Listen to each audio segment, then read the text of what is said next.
আসসালামু আলাইকুম বন্ধুরা, তোমরা সবাই কেমন আছো? আলহামদুলিল্লাহ আমিও ভালো আছি। আমার নাম খাদিজাতুল কুবরা। আমার নিউ ডেইলি ব্লগে তোমাদেরকে সবাইকে স্বাগতম।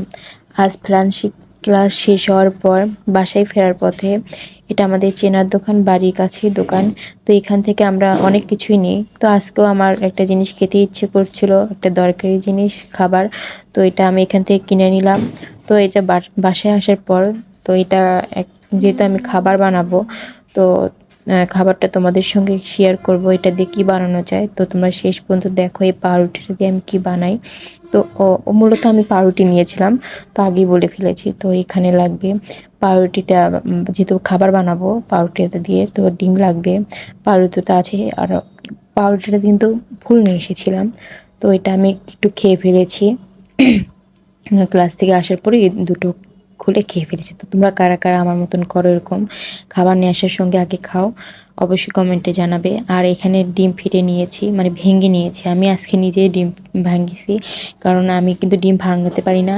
আর ডিম ভাঙলে হয় কি, ডিমের খোসাটা ডিমের মধ্যে পড়ে যায়। তো তোমরা কারা কারা আমার মতন এরকম হয় অবশ্যই কমেন্টে জানাবে। আর ডিমের মধ্যে একটু লবণ দিচ্ছি।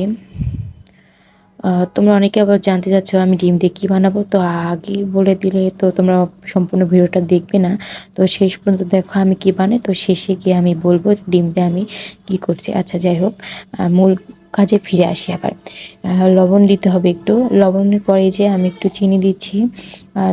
লবণ দেওয়ার পরে ডিমটাকে তুমি ভালো করে ফেটে নিবা। আবার চিনি দেওয়ার পরেও কিন্তু এটা ফেটাতে হবে। তো বন্ধুরা, তোমরা কোথায় কই কই থেকে আমার ভিডিওটা তোমরা দেখছো অবশ্যই কমেন্টে জানাবে।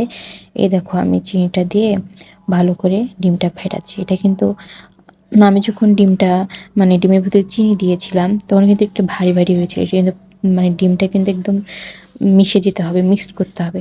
এই দেখো আমি বারবার করে ফেটাচ্ছি, বেশি করে। আমার কিন্তু, যেহেতু আমি ঘরোয়া পদ্ধতিতে, সম্পূর্ণ ঘরোয়া পদ্ধতিতে রান্না করব, অনেকের বাসায় কিন্তু দেখো ডিম মানে মিশ্রণ করার মতো নেই, তো তারা যে আমার মতন করে রান্না করবা।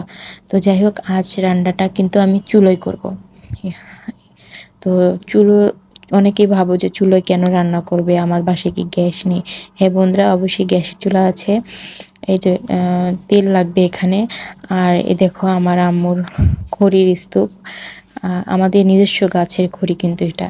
আরেকটা কথা তোমাদের সঙ্গে শেয়ার করব বন্ধুরা, তোমরা এই যে সাদা কালারের যে চিকন একটা লাঠির মতন দেখছো, তো এটা তোমরা কার কার চেনা, কে কী নামে চেনো একটু কমেন্টে জানাবে। আমাদের এলাকায় এটা শিমটা বলে, অনেকের এলাকায় এটা পাটখড়িও বলে। তো তোমরা কোন জেলার মানুষের এটা কী নামে চেনো অবশ্যই আমাকে কমেন্টে করে জানাবে।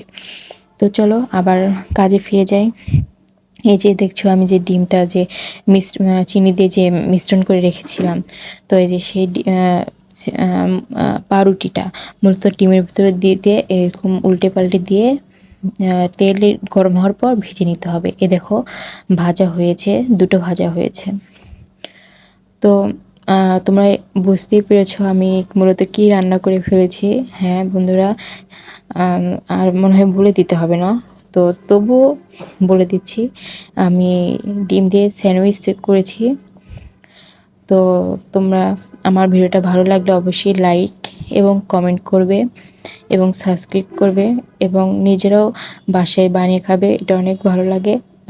আমার চিনি দিয়ে খেয়েছি, কারণ আমার চিনি দিয়ে খেতে ইচ্ছে করছিল তাই। তো তোমরা কারো কারো ঝাল খেতে ইচ্ছে করে, তো এই ডিমের মধ্যে একটু চিনির সঙ্গে একটু তোমরা মরিচের গুঁড়াও দিতে